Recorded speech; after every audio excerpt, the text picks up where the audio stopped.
Chapter 1, Nature, Objective and Scope of Audit. Chapter Overview, Audit.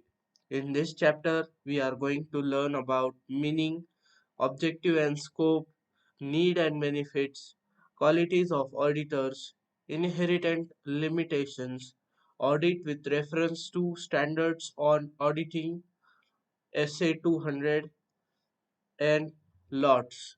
In this chapter, we are going to learn about audit. Samir, a young CA aspirant, takes interest in events happening around him.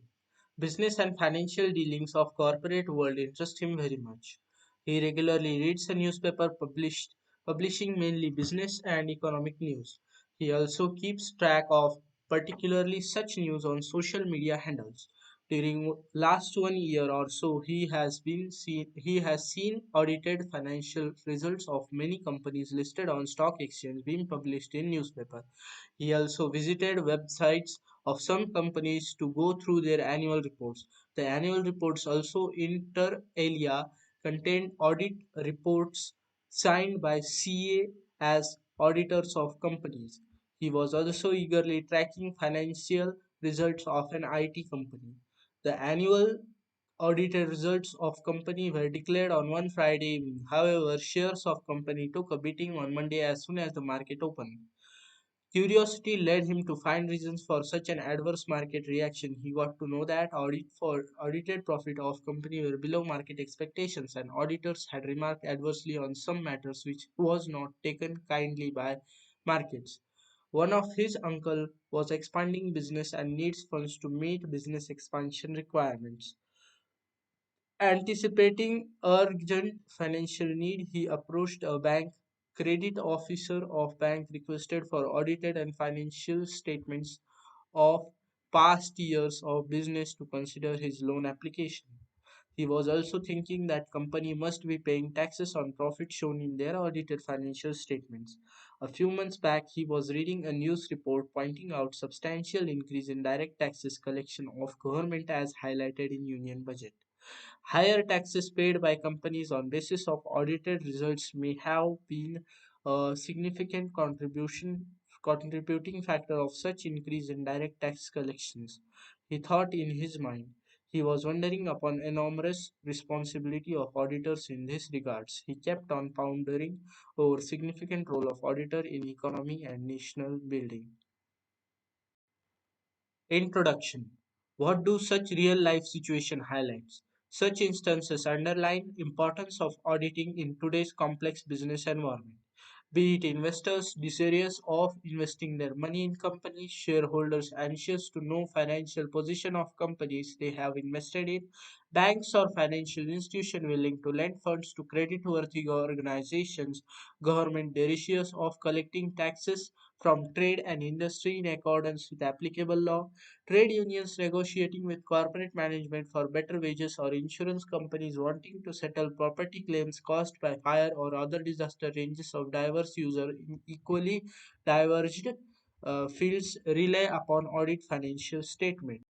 Can you figure out reasons behind such reliance? It is due to the fact that audited financial statements provide confidence to the user of financial statements. Audited financial statements provided assurance to users whom may take their decision on the basis of such audited financial statement. Herein lies the importance of auditing. You can very well understand how significant is the role of auditing profession and auditors in modern world involving multitude of economic activities being carried on out equally dynamic legally and regulatory environment. Here comes a vital question. What do we mean by auditing? What is its nature and scope? What it includes and what it does not? What are its limitations? We shall try to find out answers of these questions in succeeding paras. Origin of auditing. Before we get to know meaning and nature of auditing, let's travel back in time to know about origin of auditing. Auditing has existed even in ancient times in many societies of world including India. The reference to auditing is found in Kautilya's Arthashastra even in 4th century BC. It talks about fixed accounting years, a process for closure of accounting and audits for the same. Concepts of periodical checking and verification existed even those times. Even there are references in his monumental work to misstatements in financial statement due to abuse of power. Wasn't he far ahead of his time? The word audit originates from Latin word audire, means to hear. In medieval time, auditor used to hear the account read out to them to check that employees were not careless and negligent. Industrial revolution in Europe led to astronomical expansion in volume of trade and consequently demand of auditors. Coming to more recent history, the first Auditor General of India was appointed in British India in 1860s, having both accounting and auditing functions. Later on, office of Auditor General was given statutory recognition. Presently, Comptroller and Auditor General of India is an independent constitutional authority responsible for auditing government receipts and expenditure. The institution of Chartered Accountants of India was established as a statutory body under an Act of Parliament in 1949 for regulating the profession of chartered accountancy in the country. Meaning and nature of auditing. An audit is an independent examination of financial information of any entity, whether profit oriented or not, and irrespective of its size or legal form, when such an examination is conducted with a view to express an opinion thereon. An incisive analysis of above meaning of auditing brings out following point clearly. Audit is an independent examination of financial information. Independence here implies that the judgment of a person is not subordinate to the wishes or direction of another person who might have engaged him. The auditor should be independent of entity whose financial statements are subject to audit so that he can form an opinion without being affected by any influence. Independence increases auditors' ability to act objectively without creeping on of any bias. Consider, for example, a person who requests his brother, a chartered accountant, to audit accounts of his proprietary concern and issue a report. Can CA audit account of concern in which his brother is sole proprietor? No, he cannot. It is due to the fact that there would be no independence in such a case due to relationship by birth between CA and his brother. He would be subject to influence from his brother. Take another case where a CA has invested in shares of a company. Can he audit account of such a company in which he holds shares? The answer is resounding no. It is due to the fact that by holding shares of the company, his own self-interest gets involved. His own money is invested in the company and he may not be able to form judgment independently on the financial statement of the company. The entity whose financial information is examined need not necessarily be profit oriented like in case of a business. It can be non-profit organization like an NGO or a charitable trust. Audit can be undertaken in respect of any organization, be it a small, medium or large. Further, it can be conducted for any entity irrespective of its legal structure. That is, such an entity may be a proprietary concern or partnership firm, a LLP, a private company, a public company, a society, or a trust. The purpose of audit is to express an opinion on financial statement. Understand that preparation and presentation of financial statement of an entity is responsibility of management of entity. The auditor expresses an opinion on financial statements by meaning of writing audit report. In doing so, he has to see that financial statement would not mislead anybody by ensuring that the account have been drawn up with reference to entries in the books of accounts. The entries in the books of accounts are adequately supported by sufficient and appropriate evidence. None of the entries in the books of accounts has been omitted in the process of compilation. The information conveyed by the statements is clear and unambiguous. The financial statement amount are properly classified, described and disclosed in conformity with accounting standards. and the statement of account present a true and fair picture of the operational result or of the asset and liabilities. Auditing provides assurance. Its basic nature lies in providing assurance to users, providing confidence to users of financial statement. Such an assurance leads credibility to financial statement. Audited financial statement provide confidence to users that that financial information reflected in the financial statement can be relied upon. Interdisciplinary nature of auditing relation with diverse subjects. Auditing is interdisciplinary in nature. It draws from diverse subjects including accountancy, law, behavior science, statistics, economics, and financial management, and makes us use of these subjects. Since audit of financial statement is concerned with financial information, a sound knowledge of accounting principle is a fundamental requirement for any auditor of financial statements to conduct audit and express an opinion. Similarly, good knowledge of business law and various taxation laws helps auditor to understand financial statement in a better way in accordance with applicable law. During course of audit, auditor has to interact with a lot of person for seeking information and making inquiries. This can be only done if one has knowledge of human behavior. Auditors use statistical methods to draw samples in a scientific manner. It is not possible for an auditor to check each and every transaction. So use of statistical method to draw samples for conducting audit is made. Knowledge of subject like economics helps auditor to be familiar with overall economic environment in which specific business is operating.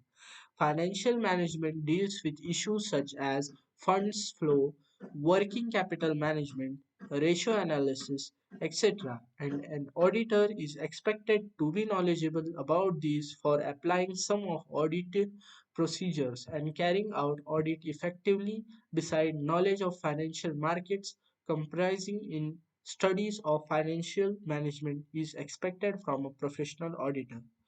Audit and accounting. Auditing reviews the financial statements which are nothing but a result of overall accounting process. Auditing and law. An auditor should have a good knowledge of business law affecting the entity. Auditing and economics. Auditor is expected to be familiar with the overall economic environment of the client. Auditing and behavioral science. Knowledge of human behavior is essential for an auditor to effect discharge his duties. Auditing and statistics and mathematics. Auditor is also expected to have the knowledge of statistical sampling for meaningful conclusion and mathematical for verification of inventories. Auditing and data processing. EDP auditing in itself is developed as a discipline in itself. Auditing and financial management. Auditor is expected to have knowledge about various financial techniques such as working capital management, fund flow, ratio analysis, capital budgeting, etc. Auditing and production. Good auditor is one who understands the client and his business functions such as production, cost system, marketing, etc. Objectives of audit.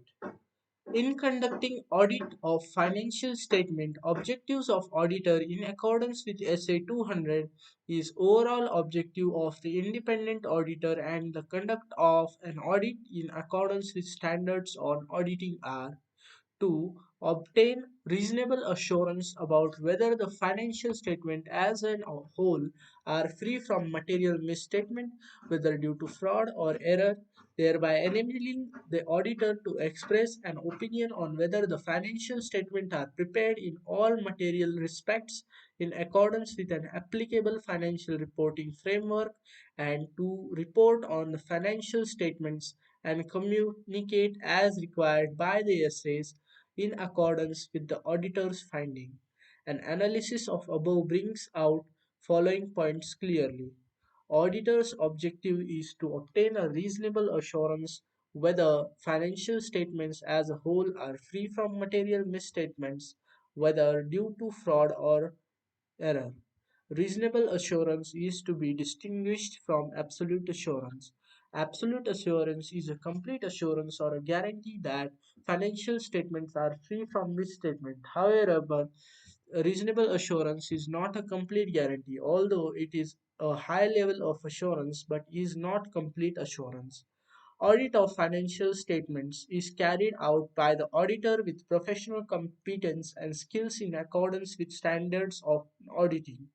Audit procedures are applied in accordance with essays. Audit evidence is obtained and evaluated. On the basis of that, conclusions are drawn and opinion is formed. It leads to high level of assurance which is called a reasonable assurance, but it is not absolute assurance. Misstatements in financial statements can occur due to fraud or error or both. The auditor seeks to obtain reasonable assurance whether financial statements as a whole are free from material misstatements caused by fraud or error.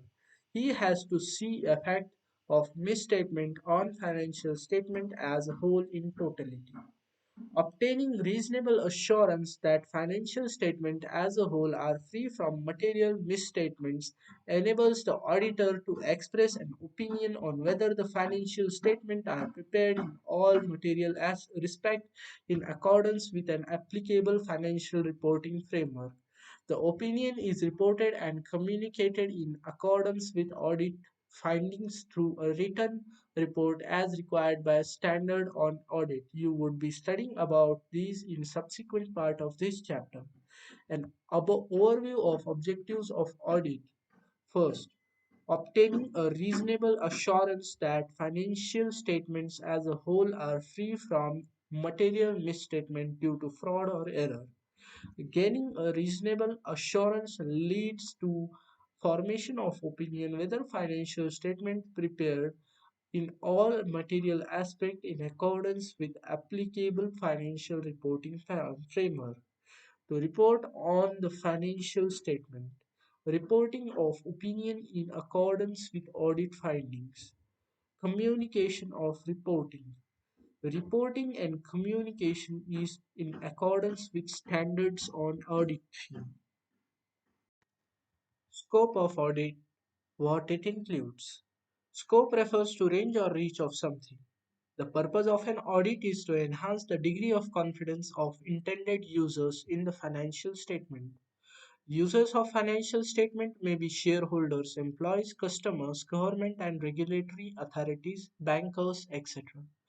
Enhancing of degree of confidence is achieved by the experience expression of an opinion by the auditor on whether the financial statement are prepared in all as material aspect in accordance with the applicable financial reporting framework.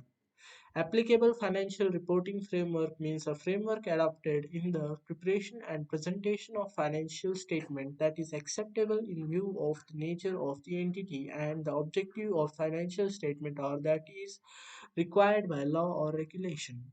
For example, in case of companies in India, financial reporting framework is provided under Schedule 3 of Companies Act 2013. The following points are included in scope of audit of financial statement. First, coverage of all aspect of entity. Audit of financial statement should be organized adequately to cover all aspects of the entity relevant to the financial statement being audited. Reliability and sufficiency of financial information. The auditor should be reasonably satisfied that information contained in underlying accounting records and other source of data like bills, voucher, documents, etc. is reliable and sufficient basis for preparation of financial statement.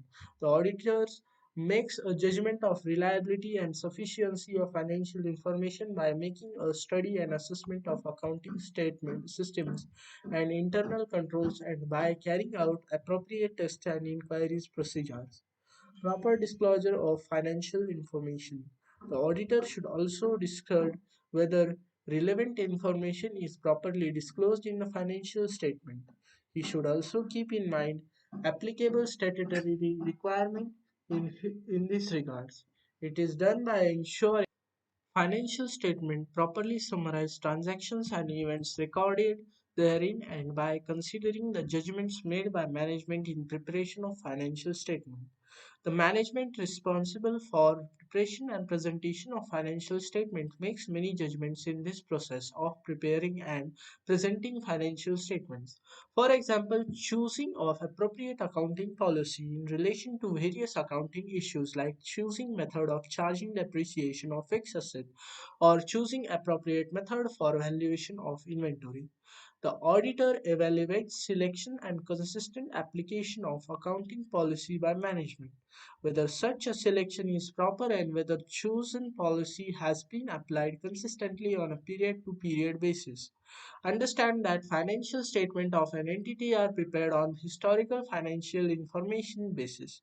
Historical financial information means information expressed in financial terms in relation to a particular entity derived primarily from the entity's accounting system about economic events occurring in past time periods or about economic conditions or circumstances at point in time in the past. For example, when purchases and sales are reflected in financial statement of an entity, there are examples of historical financial informations. These are about transactions which have occurred in past. Since financial statements are prepared on the basis of historical financial information, it is logical that audit of financial statements is also based upon the such historical financial information. Therefore, audit of financial statement is based upon historical financial information. Scope of audit. What does not include? Auditor is not expected to perform duties which fall outside domain of his competence. For example, physical condition of certain assets like that of sophisticated machinery cannot be determined by him. Similarly, it is not expected from an auditor to determine suitability and life of civil structure like buildings. This requires different skill sets which may be performed by qualified engineers in their respective fields. An auditor is not an expert in authentication of document. The genuineness of document cannot be authenticated by him because he is not an expert in his field.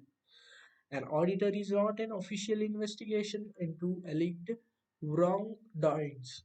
He does not have any specific legal powers of search or recording statements of witness on oath which may be necessary for carrying out an official investigation.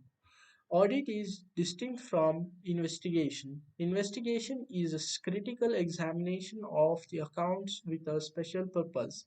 For example, if fraud is suspected and it is specifically called upon to check the account whether fraud really exists, it takes character of investigation.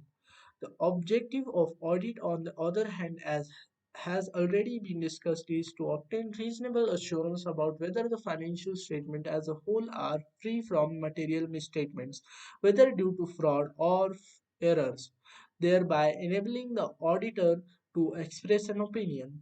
The scope of auditor is generally general and broad, whereas scope of investigation is specific and narrow.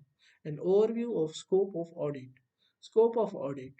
Coverage of all aspects of entity relevant to the financial statement being audited, reliability and sufficiency of financial information, proper disclosure of financial information, expression of an opinion on financial statement, responsibility of preparation and presentation of financial statements, duties outside scope of competence of auditor, expertise in authentication of documents, investigation. The last four are not the scope of auditor. Test your understanding. 1. Lalji Bhai has purchased share of a company listed on NSA. The audited financial statement of the company provided picture of healthy financial performance having robust turnover, low debt and good profit. On above basis, he is absolutely satisfied that the money invested by him is safe and there is no chance of losing his money. Do audited results and audit reports of companies provide such assurance to investors like Lalji Bhai? Is thinking of Lalji Bhai correct? Test your understanding too. Good Deeds Limited is engaged in business of recycling of waste from dumping grounds of Municipal Corporation of Indore to usable manure. It is in this way also helping to many make the city clean. During course of audit by Zoha and Zoha, a finance firm of auditors, it is observed by auditors that company has received a notice from Central Bench of National Green Tribunal for not following certain environmental regulations involving imposition of hefty monetary penalty on the company. The company is yet to reply the notice. The auditor points out the same is not stated in note to account in financial statement. The company points out the auditor are going beyond scope of their work. Does such matter falls within scope of audit? Test your understanding 3. A huge firm broke out in Noida plant of KT Limited. Plant asset comprising building machinery and inventories were insured from branch of the public sector insurance company. Apart from an insurance surveyor who was deputed for assessing loss at the regional office of insurance PSC also appointed a CA for verification of books of accounts, financial records of company and circumstances surrounding the loss. He was also requested to submit an early report. Would the report by CA in nature of audit report? Inherent limitations of audit. The process of audit suffers from certain inbuilt limitations due to which an auditor cannot obtain an absolute assurance that financial statements are free from misstatements due to fraud or error. These fundamental limitations arise due to the following factors. Nature of financial reporting. Preparation of financial statement involves making many judgments by management. These judgments may involve subjective decisions or a degree of uncertainty. Therefore, auditor may not be able to obtain absolute assurance that financial statements are free from material misstatement due to fraud or errors. One of the premise for conducting an audit is that management acknowledges its responsibility of preparation of financial statements in accordance with the application of a financial reporting framework and for diversing suitable internal control. However, such controls may not have operative to produce reliable financial information due to their own limitation. Consider, for example, that management of a company has diverse a control that all purchase bills should reflect stamp and signature of an authorized person in goods receiving section of the company stating the date and time of receiving goods in premises. It is an example of internal control devised by the company to ensure that only those purchase bills are produced for payments for which goods have been actually received. Now, what happens if concerned accountant and authorized person in goods receiving section collide? It is a case of overriding of internal controls devised by the company due to collision between two persons. Such a probable collision is one of the limitations of internal controls itself. Nature of audit procedures. The auditor carries out his work by obtaining audit evidence through performance of audit procedure. However, there are practical and legal limitations on ability of auditor to obtain audit evidence. For example, an auditor does not test all transactions and balances. He forms his opinion only by testing samples. It is an example of practical limitation on auditor's ability to obtain audit evidence. Management may not provide complete information as requested by auditor. There is no way by which auditor can force management to provide complete information as may be requested by auditor. In case he is not provided with required information, he can only report. It is an example of legal limitation on auditor's ability to obtain audit evidence. The management may consist of dishonest and unscrupulous people and may by itself involve in fraud. It may be engaged in concealing fraud by designing sophisticated and carefully organized schemes which may be hard to detect by the auditor. It may produce fabricated documents before auditor to lead him to believe that audit evidence is valid. However, in reality, such document could be faked or non-genuine. We have already discussed under section on scope of audit that an auditor is not an expert in authentication of documents. Therefore, he may be led to accept invalid evidence on the basis of unauthentic documents. It is quite possible that entity may have entered into some transaction with related parties. Such transaction may be only be paper transactions and may not have actually occurred. The auditor may not be aware of such related party relationships or audit procedures may not be able to detect probable wrongdoings in such transactions. Not in nature of investigation. As already discussed, audit is not an official investigation. Hence, auditor cannot obtain absolute assurance that financial statements are free from material misstatements due to fraud or errors. Timeliness of financial reports and decrease in relevance of information over time. The relevance of information decreases over time and auditor cannot verify each and every matter. Therefore, a balance has to be struck between reliability of information and cost of obtaining it. Consider, for example, an auditor who is conducting audit of companies since last 2 years. During these 2 years, he has sought detailed information from management of company regarding various matters.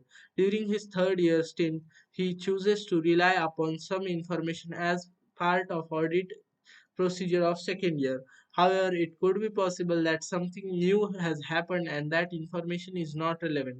So the information being relied upon by auditor is not timely and may have lost its reliability. Future events. Future events or conditions may affect an entity adversely. Adverse events may seriously affect the ability of an entity to continue its business. The business may cease to exist in future due to change in market condition, emergence of new business models or product or due to onset of some adverse event. Therefore, it is in view of above factors that an auditor cannot provide a guarantee that financial statements are free from material misstatement due to fraud or limited errors. Inherent limitation of audit. SA 200. Overall subject objective of the independent auditor and the conduct of an auditor in accordance with standards on auditing. The auditor is not expected to and cannot reduce audit risk to zero because there are inherent limitations of an audit. The inherent limitation of an audit arises from the nature of financial reporting. The preparation of financial statement involves judgment by management. The nature of audit procedure. There are practical and legal limitations on the auditor's ability to obtain audit evidence, such as possibility that management or other may not provide intentionally or unintentionally the complete information relevant for the preparation and presentation of FS, and fraud may involve sophisticated and carefully organized schemes not in the nature of investigation. An audit is not an official investigation into allied wrongdoings. Timeliness of financial report and decrease in relevance of information over time. Relevance of information and there by its value tends to diminish over time, and there is a balance to be struck between the reliability of the information and its costs. And future event or conditions may affect an entity adversely. Adverse event may seriously affect the ability of an entity to continue its business. What is an engagement? Engagement means an arrangement to do something. In the context of auditing, it means a formal agreement between auditor and client under which auditor agrees to provide auditing services. It takes the shape of engagement letter. External audit engagements. The purpose of external audit engagement is to enhance the degree of confidence of intended users of financial statement. Such engagements are also reasonable or assurance engagements. For example, in India, companies are required to get their annual report accounts audited by an external auditor. Even non corporate entities may choose to have their account audited by an external auditor because of benefits of such an audit. Benefits of audit. Why audit is needed. Audited accounts provide high quality information. It gives confidence to users that information on which they are relying is qualitative and it is the outcome of an exercise carried out by following auditing standard recognized globally. In case of company, shareholders may or may not be involved in daily affairs of the company. The financial statements are prepared by management consisting of directors. As shareholders are owners of the company, they need an independent mechanism so that financial information is qualitative and reliable. Hence, their interest is safeguarded by an audit. An audit acts as a moral check on employees from committing frauds for the fear of being discovered by audit.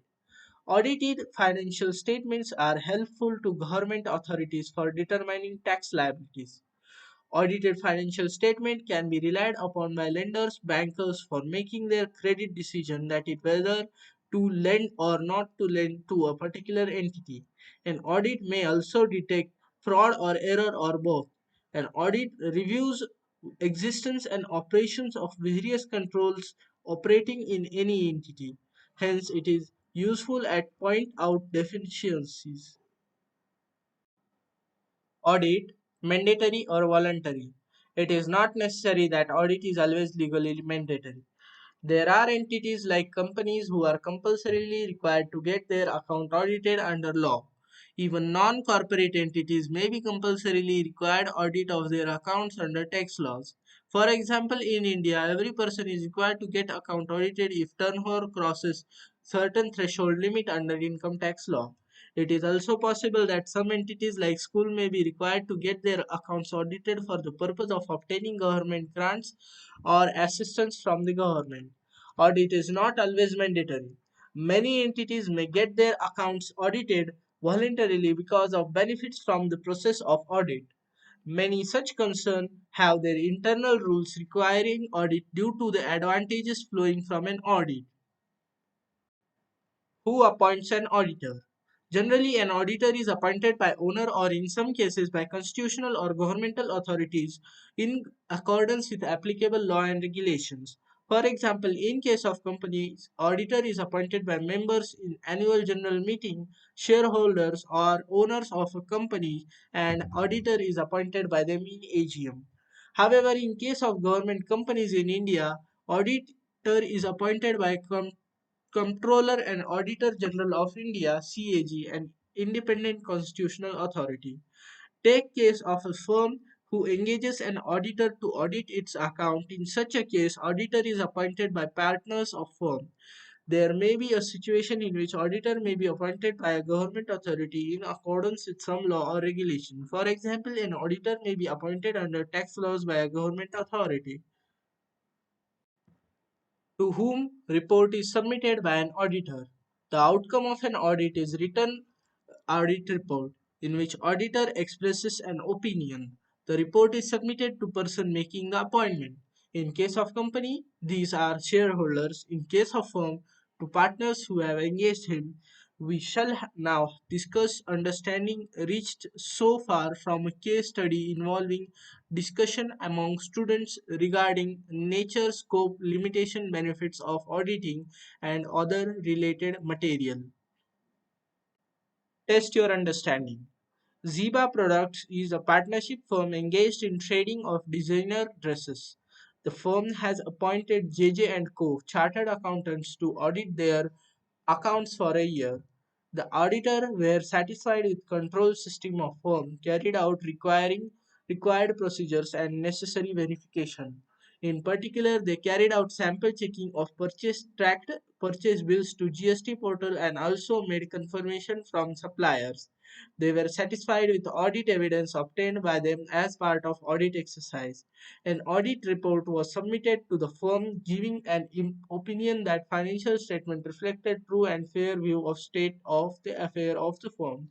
However, later on it was discovered that the purchase manager responsible for procuring dress from one location was also booking fake purchases of small values by colliding with unethical dealers.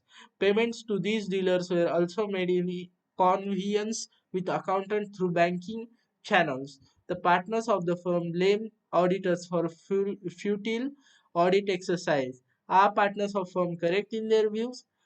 Point. Imagine any probable reason for such a situation. Audit is a type of assurance engagement under which auditor gives an opinion as to whether financial statement gives a true and fair view of state of affair of the concern. However, assurance engagement are not restricted to audit alone. We shall now discuss meaning of assurance engagement and different types of assurance engagement. Meaning of assurance engagement. Assurance engagement means an engagement in which a practitioner expresses a conclusion designed to enhance the degree of confidence of the intended users other than the responsible party about the outcome of the evaluation or measurement of a subject matter against criteria. It means that the practitioner gives an opinion about specific information due to which users of information are able to make confident decision knowing well that chance of the information being incorrect is diminished. Elements of an assurance engagement. Following elements comprise an assurance engagement. A three-party relationship involving a practitioner, a responsible party, and intended user. An assurance engagement involves both side three parties. A practitioner is person who provides the assurance. The term practitioner is broader than auditor. Audit is related to historical information, whereas practitioner may provide assurance not necessarily related to historical financial information. A responsible party is the party responsible for preparation of subject matter. Intended users are the person from whom an assurance report is prepared. This person may use the report in making decision. An appropriate subject matter.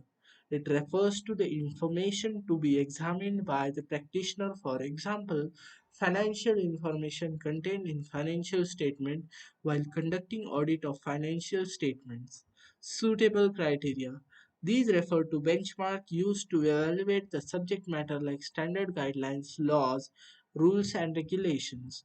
Sufficient appropriate evidence. The practitioner performs an assurance engagement to obtain sufficient appropriate evidence.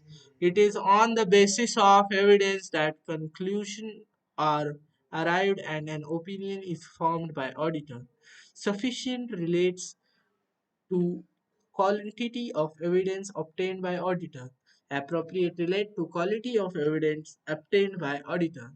One evidence may be provided more comfort to auditor than the other evidence. The evidence providing more comfort is qualitative and therefore appropriate. Evidence should be both sufficient and appropriate.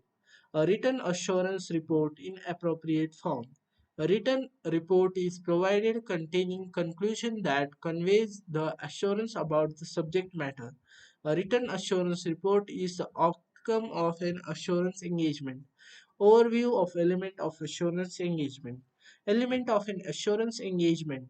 Three-party relationships, an appropriate subject matter, suitable criteria, sufficient appropriate evidence, a written assurance report in appropriate form. Meaning of review. Audit versus review. We have learned that audit is a reasonable assurance engagement. It provides reasonable assurance. However, review is a limited assurance engagement. It provides lower level of assurance than audit. Further, review involves few procedures and gathers sufficient appropriate evidence on the basis of which limited conclusion can be drawn up. However, both audit and review are related to financial statement prepared on the basis of historical financial information. Types of assurance engagement.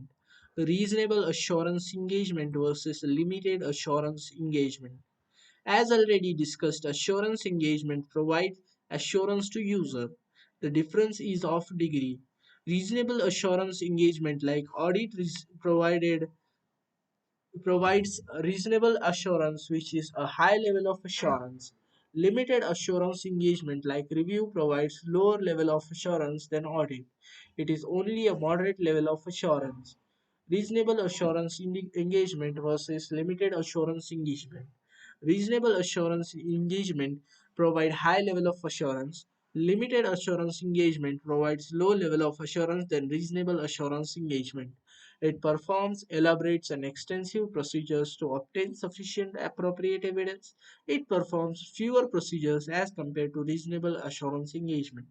It draws reasonable conclusion on the basis of sufficient appropriate evidence. It involves obtaining sufficient appropriate evidence to draw limited conclusion. Example of reasonable assurance engagement is an audit engagement. Example of limited assurance engagement is review engagement. Beside reasonable assurance engagement and limited assurance engagement, there is another kind of assurance which is related to matter other than historical financial information. Such an assurance may relate to prospective financial information and not to historical financial information.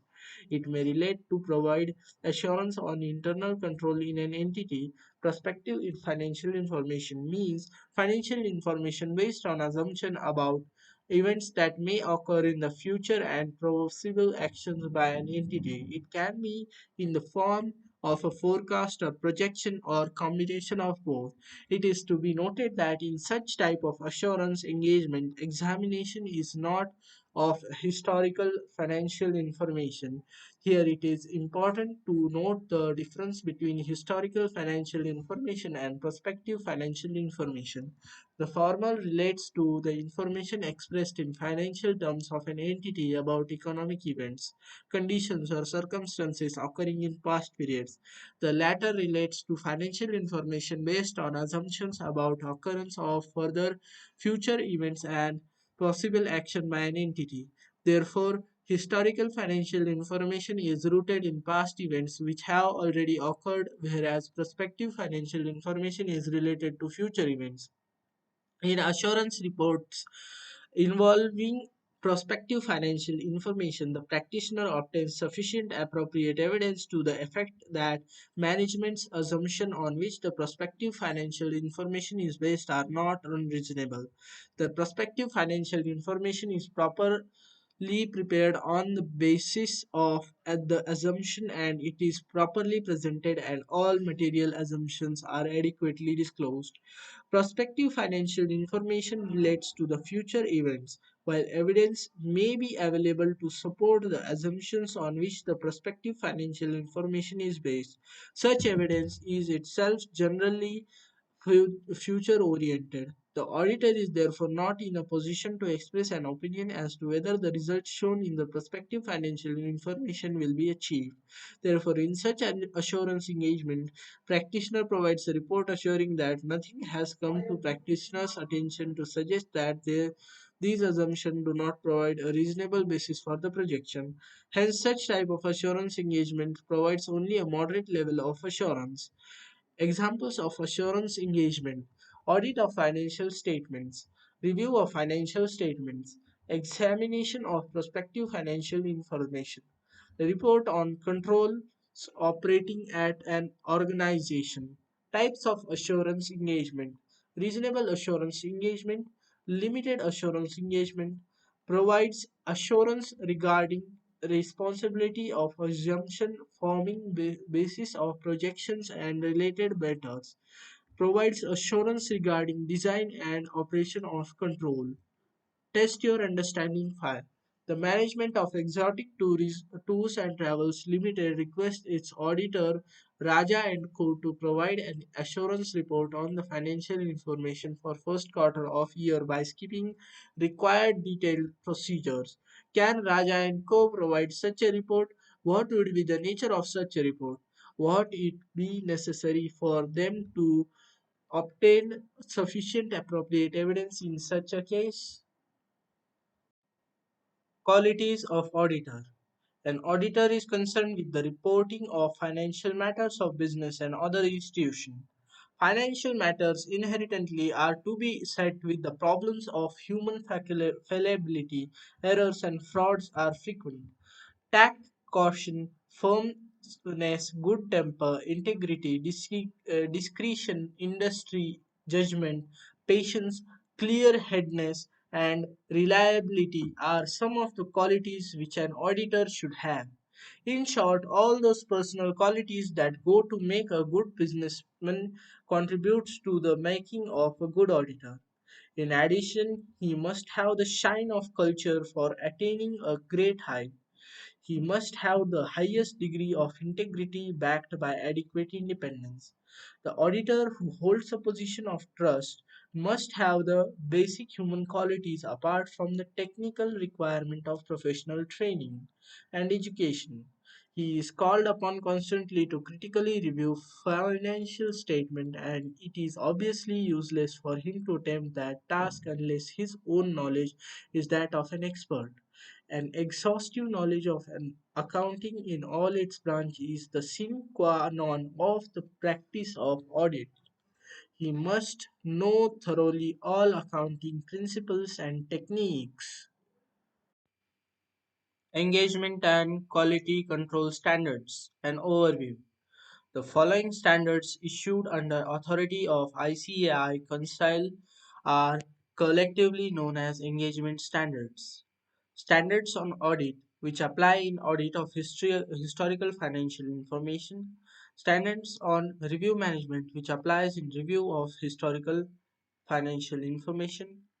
Standards on assurance engagement, which applies in assurance engagement other than audit and review of historical financial information, and standards on related services, which apply in agreed upon procedures to inform compilation engagement and other related service engagements. The purpose of issue of these standards is to establish high quality standards and guidance in the area of financial statement audits and in other types of assurance services. Standards on auditing.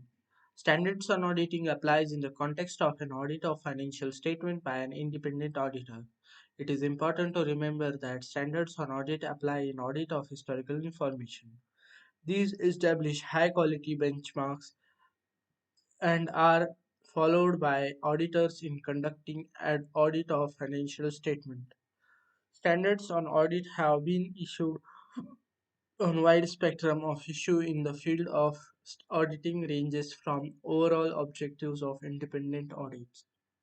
Audit documentation, planning an audit of financial statement, identifying and assessing risk of material misstatement, audit sampling, audit evidence, and forming an opinion and reporting on audit a financial statement. These cover all the significant aspects of audit of financial statement.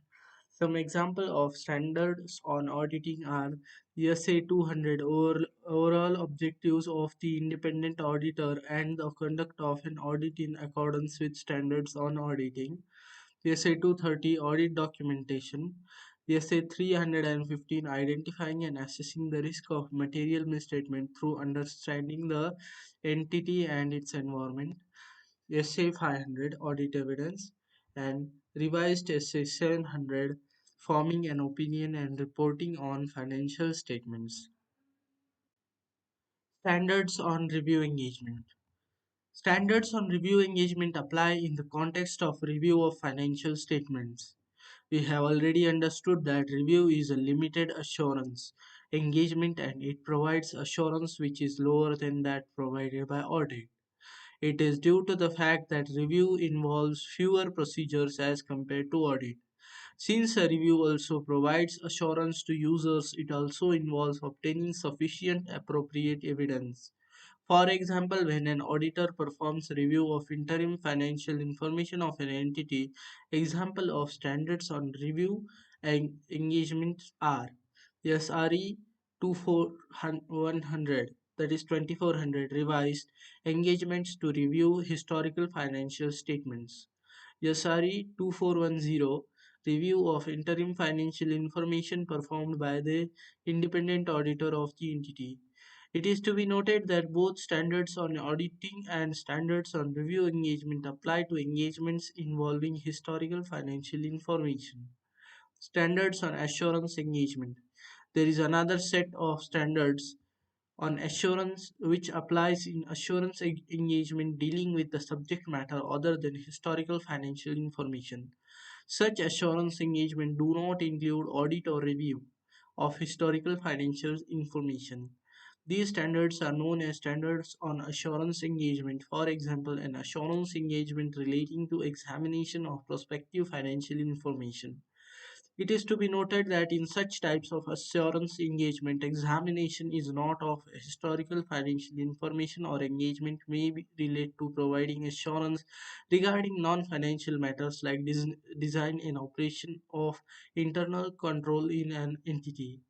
Examples of standards on assurance engagement are SAE 3400, the examination of prospective financial information, and SAE 3420, assurance engagements to report on the compilation of pro forma financial state information included in a prospectus.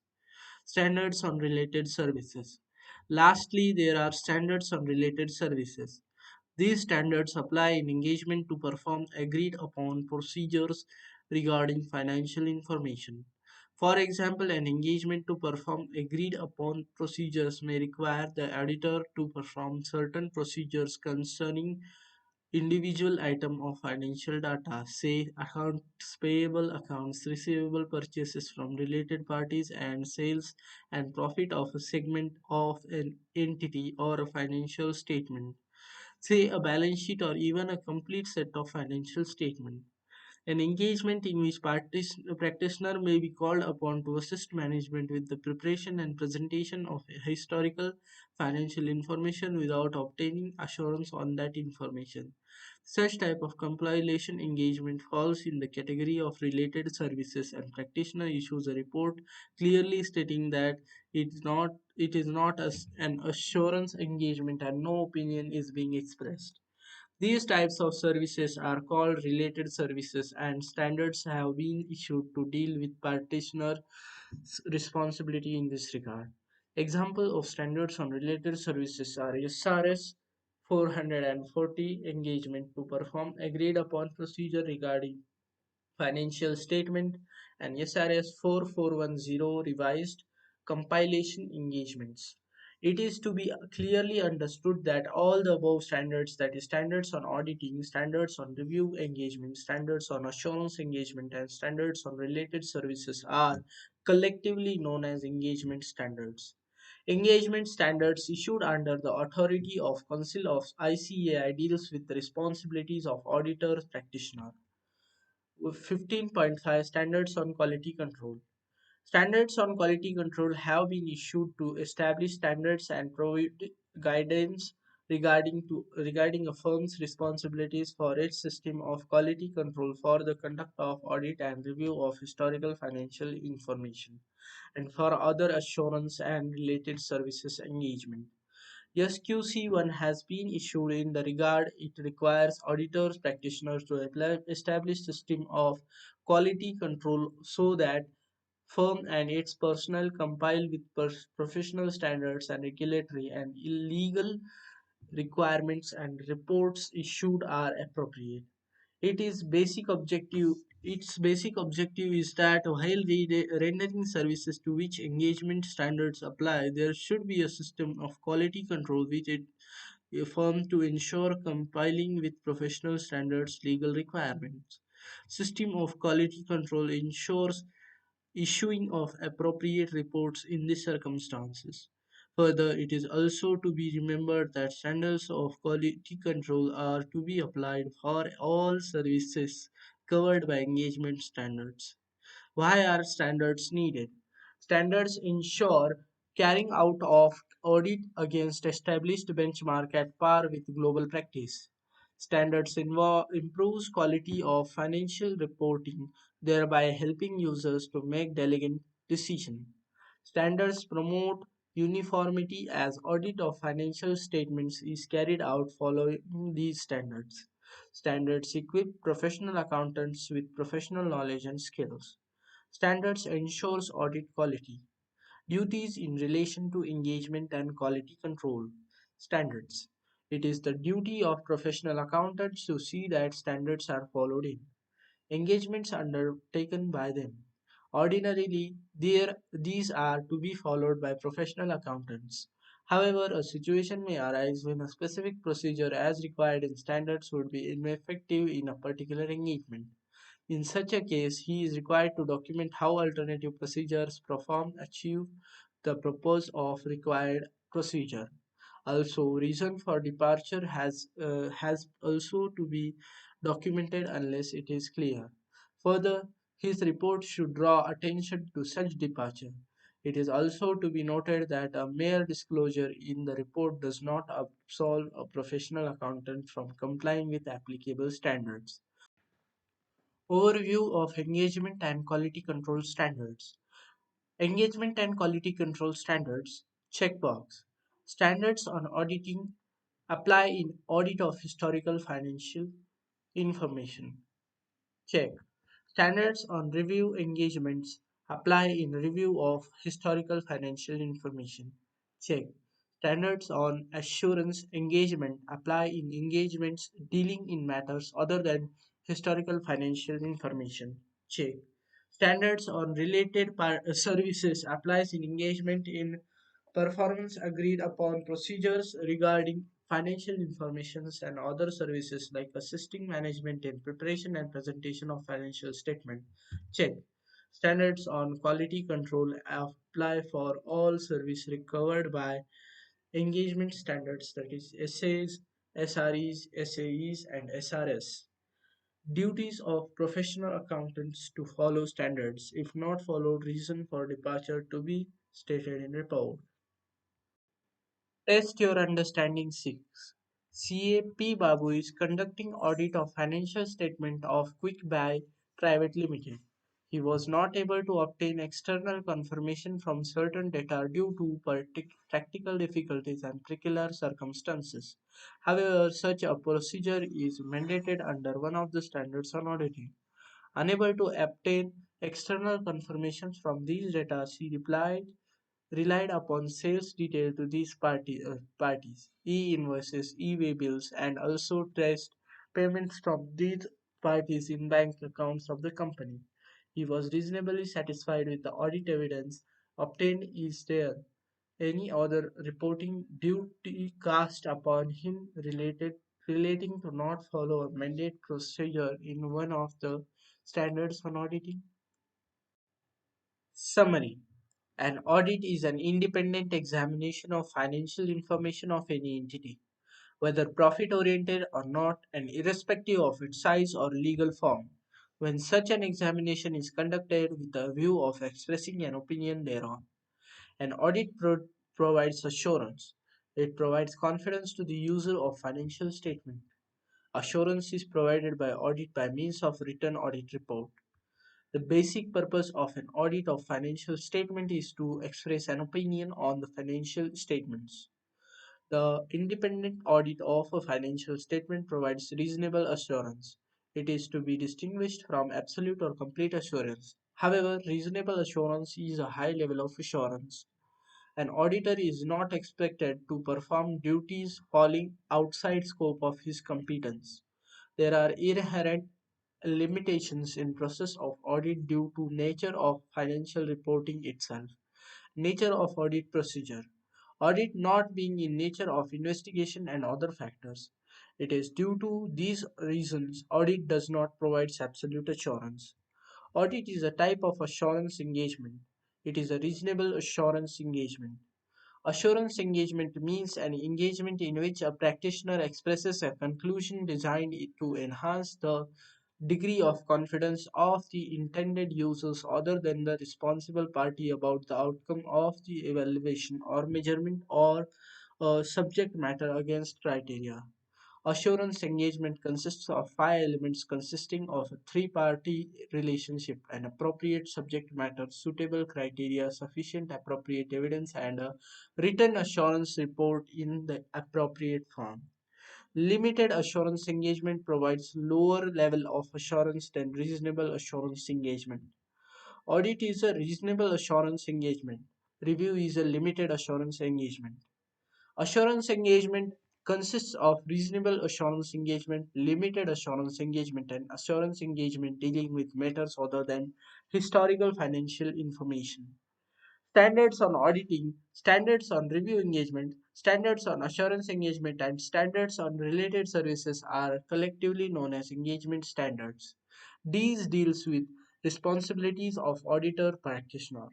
Standards on quality control have been issued to establish standards and provide guidance regarding a firm's responsibility for its system of quality control in providing services dealt by engagement standards. Standards are needed for carrying out audit against established benchmarks, for improving quality of financial reporting, for promoting uniformity, for equipping professional accountants with professional knowledge and skill for ensuring audit quality.